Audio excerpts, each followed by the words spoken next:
¿Sabías que un rey desapareció frente a 20.000 testigos y del que, casi 500 años después, todavía hay gente esperando su regreso entre la niebla?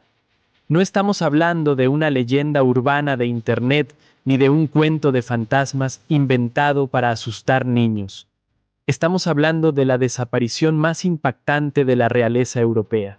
Un misterio real, documentado, que destruyó un imperio, cambió el mapa del mundo y dio origen a una secta que todavía susurra su nombre. Esta es la historia del deseado, el rey virgen, el monarca que cargó contra un ejército enemigo en el desierto y simplemente se desvaneció en el aire. Escuchen bien, porque la teoría sobre lo que realmente le pasó a don Sebastián I de Portugal podría cambiar todo lo que creen saber sobre la historia. ¿Murió despedazado en el desierto o vivió oculto como un mendigo avergonzado huyendo de sus propios pecados? Para entender cómo desaparece un rey, primero tenemos que entender por qué su vida ya era una tragedia antes de empezar. Imaginen nacer con el peso de una nación entera sobre sus hombros, literalmente desde el primer segundo de vida. Sebastián nació el 20 de enero de 1554, un día frío y gris. Pero lo trágico es que su padre había muerto 2 semanas antes. Imaginen la escena, un reino de luto esperando desesperadamente que ese bebé fuera varón. Cuando nació lo llamaron el deseado, porque era el único, escuchen bien, el único escudo humano que evitaba que la corona portuguesa fuera absorbida por sus rivales. Pero Sebastián creció mal. No era el príncipe azul que todos esperaban. Era un niño enfermizo, pálido, con un cuerpo débil, pero con una mente incendiada por el fanatismo. Mientras otros príncipes aprendían diplomacia y baile, él dormía en el suelo duro para endurecerse. Se obsesionó con las viejas historias de las cruzadas. No quería gobernar, no le interesaban las leyes ni el comercio. Quería ser un héroe bíblico. A los 14 años tomó el poder absoluto. Y aquí empieza el verdadero problema. Sus consejeros, hombres viejos y sabios, le rogaban de rodillas: «Cásese, majestad, tenga un hijo, asegure el reino». Pero él los miraba con desprecio. A Sebastián no le interesaban las mujeres, solo le interesaba la sangre y la gloria de Dios.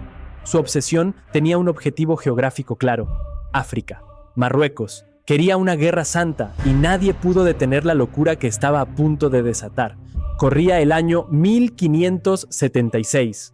La tensión se podía cortar con un cuchillo cuando Sebastián se reunió con su tío, el hombre más poderoso del mundo en ese momento, el rey Felipe II de España.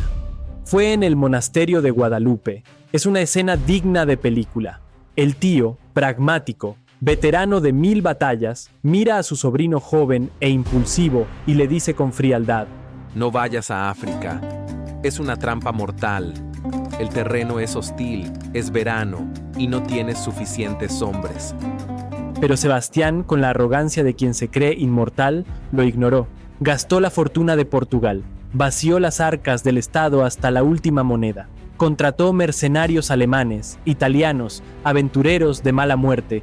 Reunió una flota de 800 naves. El 4 de agosto de 1578, el destino de Portugal se selló en un lugar con un nombre que suena a maldición: Alcazarquivir, en Marruecos. El escenario era una pesadilla. Cierren los ojos e imaginen el calor de agosto en el norte de Marruecos.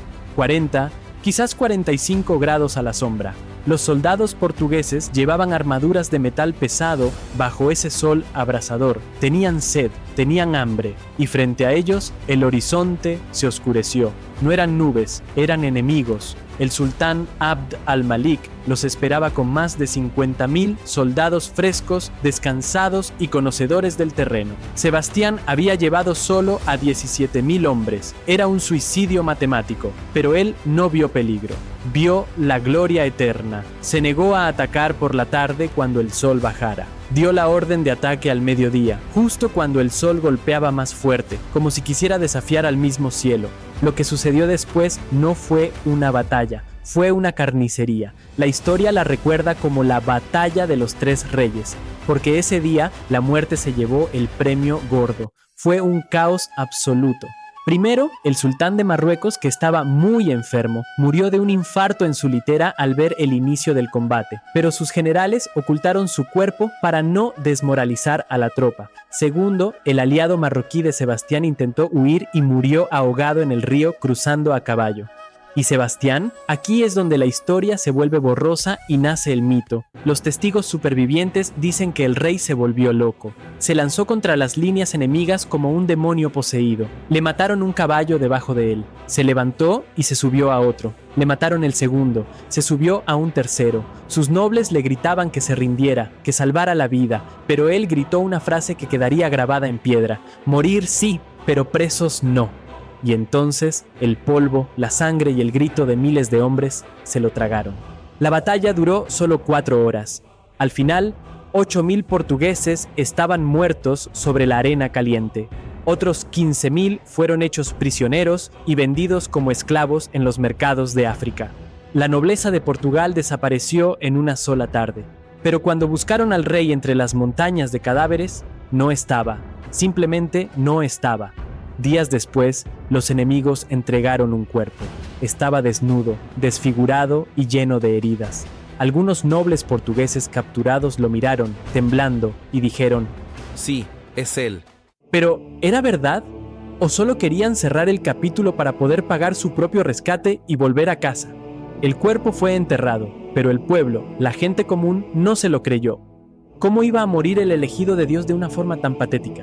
Entonces empezó a correr el rumor, un susurro que se convirtió en grito. Sebastián no había muerto, había escapado. Decían que estaba avergonzado por la derrota y que peregrinaba por el mundo haciendo penitencia, esperando el momento justo para volver. Esto dio origen al sebastianismo, una creencia mística, casi religiosa, de que en un día de niebla densa, don Sebastián aparecería en su caballo blanco, saliendo del mar para salvar a Portugal, porque el país necesitaba ser salvado. Al no haber heredero, Felipe II de España invadió Portugal. El país perdió su independencia durante 60 años. Todo por el capricho de un joven que quería jugar a la guerra.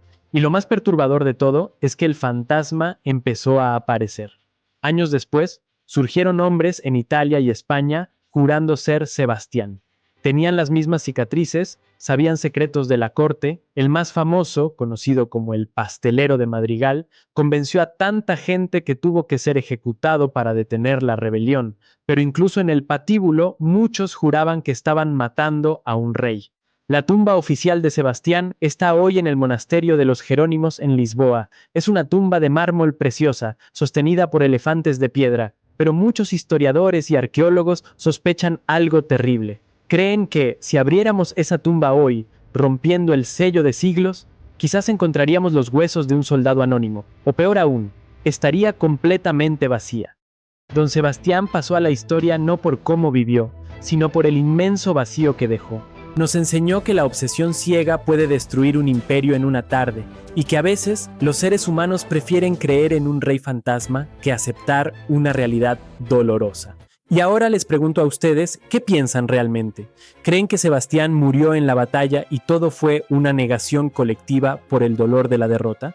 ¿O es posible, solo posible, que escapara para vivir en el anonimato, incapaz de mirar a los ojos a las familias de los 8.000 hombres que llevó a la muerte? Déjenme su teoría en los comentarios, y si les gustan la historia y la cultura, suscríbanse ahora mismo, porque en la próxima historia vamos a desenterrar otro secreto.